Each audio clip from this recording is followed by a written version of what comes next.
एक सुनार के पास एक बहुत ही बातूनी तोता था। चूंकि सुनार कला और सुंदरता का कद्रदान था, इसलिए वह इस अद्भुत तोते को बहुत कीमती मानता था और उसे बहुत प्यार करता था। एक दिन सुनार की तबीयत कुछ ठीक नहीं थी, तो उसने तोते से कहा, तुम मुझे कोई खबर नहीं सुनाते, मुझे लगता है तुम चुप चुप से रहते हो।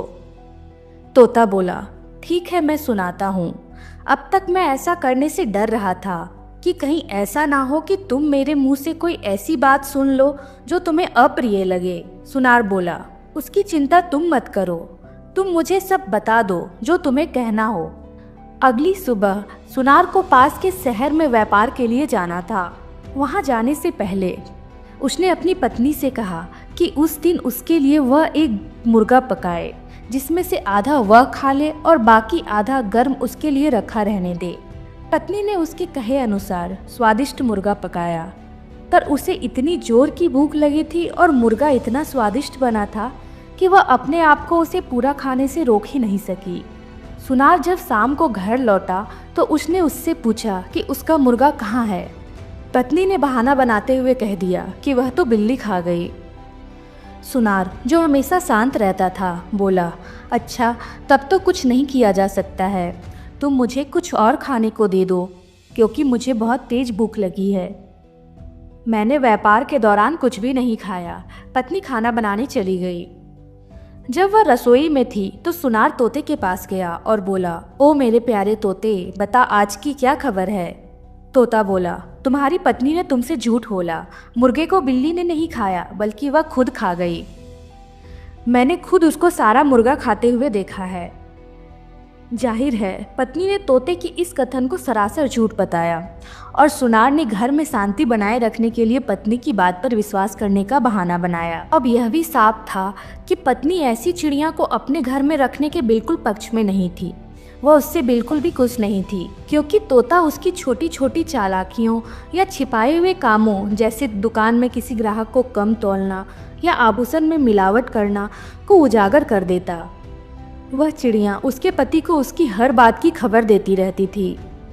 सो एक दिन उसने अपने पति से कहा, अच्छा हो अगर हम लोग अलग हो जाएं।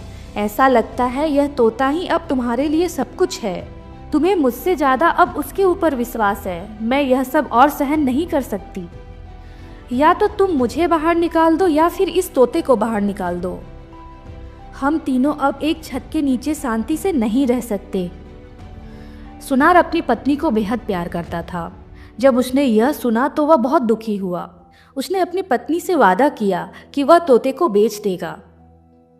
अगली सुबह वह अपनी घोड़ी पर चढ़ा और तोते को बेचने के लिए चल दिया। रास्ते में तोते ने कहा, ओ मेरे मालिक, सुनो, तुम मुझे किसी ऐसे आदमी को मत बेचना जो तुम्हें मेरा कहा हुआ पैसा ना दे। सुनार बोला, ठीक है, मैं समझ गया। चलते चलते वे लोग समुद्र के किनारे तक चले गए, जो उनके घर से बहुत दूर था। वहां उन्होंने रात बिताने की सोची। आधी रात हो गई। सुनार सो नहीं सका। उसने तोते से कहा, मैं बहुत थक गया हूँ, मुझे नींद भी नहीं आ रही। मुझे डर है कि तुम और मेरी घोड़ी दोनों मेरे सोने का फायदा उठाकर यहाँ से भाग जाओगे। तोता बोला, कभी नहीं। तुम क्या हमें इतना बेवफा समझते हो कि हम तुम्हें इस तरह का धोखा देंगे? हम पर विश्वास रखो। घोड़ी को भी आज़ाद कर दो। घोड़ी को आज़ादी से घूमने दो। मुझे भी मेरे पिंजरे से निकाल दो। मैं तुम्हें छोड़कर कहीं नहीं जाऊंगा। मैं पास के एक पेड़ पर जाकर बैठ जाऊंगा और तुम्हारी घोड़ी दोनों की रखवाली करूंगा। यह विश्वास करते हुए कि वह तोता उसका वफादार था, सुनार ने उसकी बात मान ली। उसने घोड़ी को खोल दिया और तोते को पिंजरा खोलकर बाहर निकाल दिया। फिर वह सोने के लिए लेट गया। तोता उनकी रखवाली करता रहा। रात को तोते ने पानी में से एक घोड़े जैसा जानवर निकलते देखा और देखा कि वह घोड़ी के पास आया और फिर वापस चला गया। सुनार की आंख सुबह जल्दी ही खुल गई। उसने अपने तोते को बुलाया और उसे पिंजरे में बंद किया। तोते ने उसको रात में हुई उस अजीब घटना के बारे में कुछ नहीं बताया। सुनार ने अपनी घोड़ी ली और समुद्र के किनारे किनारे चल दिया। चलते चलते वह एक बहुत ही खुशहाल शहर में आ गया, जहाँ वह वहाँ के कोतवाल से मिला। कोतवाल ने सलाम करने के बाद पूछा, क्या वह अपना तोता बेचना चाहता है? सुनार ने कहा, हाँ, वह उसे बेचना चाहता था। तोता बोला, पर तुम मुझे खरीद नहीं सकते। कोतवाल हैरान हुआ। वह बोला, अरे वाह, यह तो बहुत अच्छा तोता है। मैं तुम्हारे आने की खबर वजीर को देता हूँ, क्योंकि वह ऐसा तोता खरीदने के लिए बहुत दिनों से तलाश में है। चलो तुम मेरे साथ जल्दी चलो। सो वे तीनों वजीर के घर गए। वजीर ने कोतवाल को धन्यवाद दिया, फिर बोला, मैं ऐसी चिड़िया को खुद नहीं खरीद सकता जब तक यह ना जान लूं कि राजा को ऐसी चिड़िया की जरूरत है या नहीं। एक बार मैंने उनको ऐसी चिड़िया के बारे में बात करते सुना था। सो वे सब राजा के महल में गए। जब राजा ने उनके आने का उद्देश्य सुना तो उन्होंने पूछा कि इस चिड़िया का दाम क्या है। जवाब तोते ने दिया, 10,000 रुपये।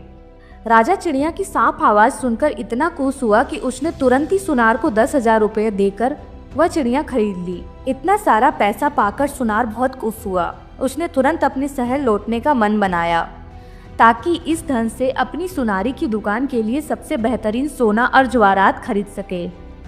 तोते ने अच्छा मौका देखकर सुनार से राजा को यह वादा करा दिया कि वह अपनी घोड़ी का अगला बच्चा राजा को दे देगा। इसके बाद तो तोता बड़ी शान से महल में रहने लगा। वह एक बहुत ही सुंदर चांदी के पिंजरे में रहता था और चांदी के बर्तन में ही खाना खाता था और पानी पीता था। यह पिंजरा राजा के जनान खाने में लटका रहता था। बहुत जल्दी ही तोता सबका प्यारा हो गया और राजा की रानियां तो हमेशा उससे खेलती रहती थी, उसे प्यार से थपथपाती और बात करती रहती थी। इस तरह सबके दिन बड़े अच्छे और हंसी खुशी गुजर रहे थे कि एक दिन राजा की पत्नियां तोते के पास आई और उससे पूछा कि उनमें से सबसे सुंदर कौन है। तोते को कोई शक नहीं हुआ। उसने उस बात को हंसी में लेते हुए कहा कि वे सब सुंदर थी सिवाय एक के। उसने उस एक का नाम भी बताया। इत्तेफाक से वह राजा की सबसे प्यारी पत्नी थी। उसने कहा कि उसका चेहरा बहुत भद्दा था, जिसको सुनकर वह बेहोश हो गई। जैसे ही वह होश में आई उसने कहा कि राजा को बुलवाओ। सो राजा को बुलाया गया। रानी बोली, मैं बहुत बीमार हूँ, तुम मुझे इस तोते का मांस खाने को दो, नहीं तो मैं मर जाऊंगी। राजा ने जब यह सुना तो वह बहुत दुखी हुआ, पर क्योंकि वह अपनी पत्नी को भी बहुत प्यार करता था उसने तोते को मारने का हुक्म दे दिया।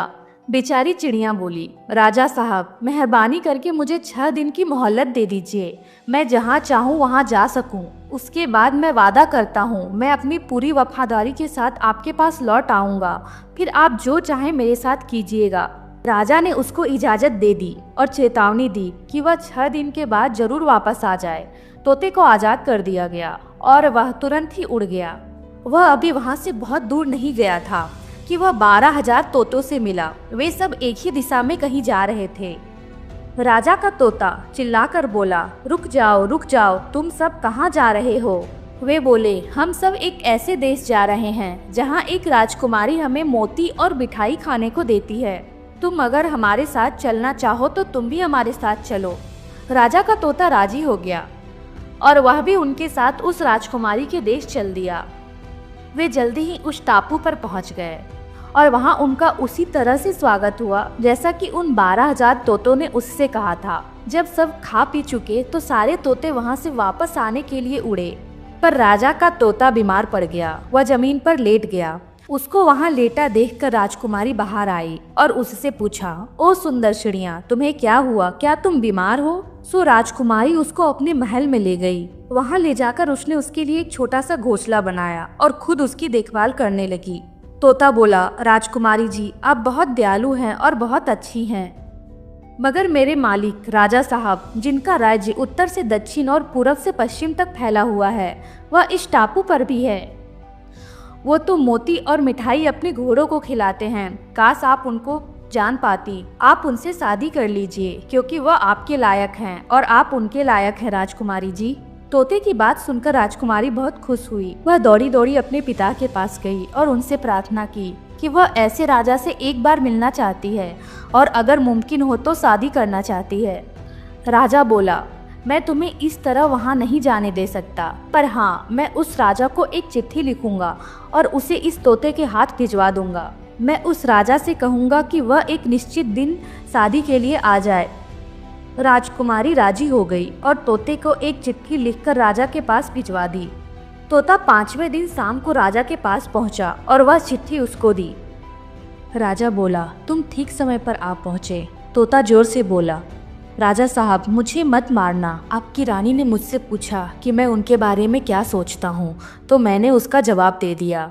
मैंने कोई झूठ नहीं बोला और मैंने आपकी रानी को उपहास में बोल दिया कि वो सुंदर नहीं है, क्योंकि मैं एक तोता हूँ, नकल करना मेरा स्वभाव है। इसके लिए मेरी जान लेने का कोई तुक नहीं बनता महाराज।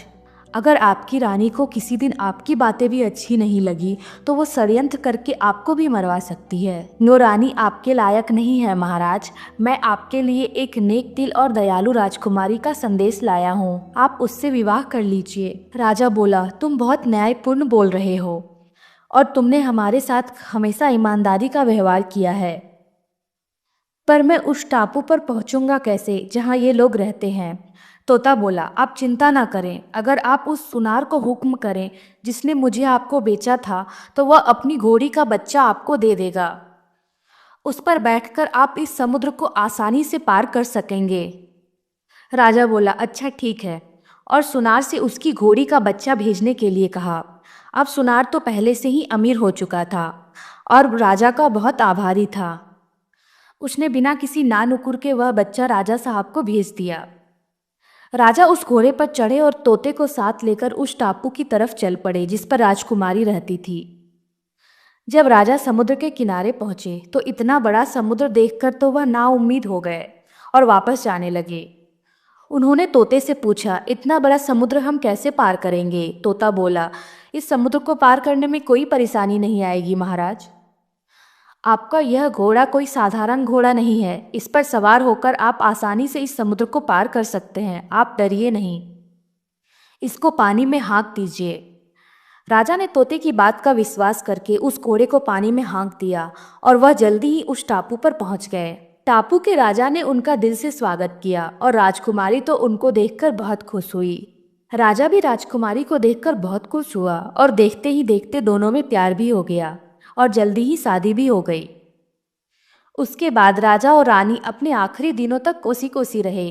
तोते को उन्होंने अपना खास वजीर बना लिया। उसने उनके राज्य की खुशहाली बढ़ाने में उनका बहुत साथ दिया था। तो दोस्तों, आपको यह रोमांच से भरी कहानी कैसी लगी, हमें कमेंट करके बताएं।